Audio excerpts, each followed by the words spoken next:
এখন আপনারা যা দেখছেন এটা পুরোটাই হচ্ছে একটা মরুভূমি। আর এই মরুভূমির ভিতরে যদি দেখেন যে একদম একখণ্ড সবুজ, তাহলে কেমন লাগে বলুন তো? দেখুন পুরোটাই কিন্তু একটা মরুভূমি, কিন্তু আমরা এইখানে দেখতে পাচ্ছি সামান্য একখণ্ড সবুজ, অনেক সুন্দর। যে আপনার চিরল পাতার যে গাছগুলো বলা হয়, আপনার বাড়ির বাহিরে ডিজাইন করে যেই গাছগুলো লাগানো হয়, ঠিক সেই গাছটা। আমি দেখে অবাক যে এই মরুভূমির ভেতরে একখণ্ড সবুজ আমি দেখতে পাবো। তো খুব সুন্দর এই মরুপ্রান্তর।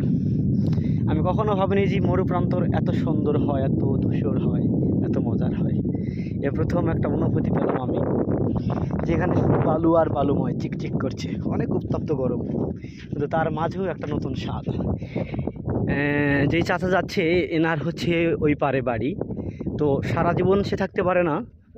যখন বর্ষাকালীন বৃষ্টি আসে, অনেক এগুলো ভরে যায়, তখন তিনি আর এখানে থাকতে পারেন না, তখন পারে চলে যায়। আবার যখন এই ধুধু মরুভূমিটা জেগে ওঠে, তখন এনারা আবার সেখানে চলে আসেন। আচ্ছা, এতটুকুই আছে আপনাদের জন্য।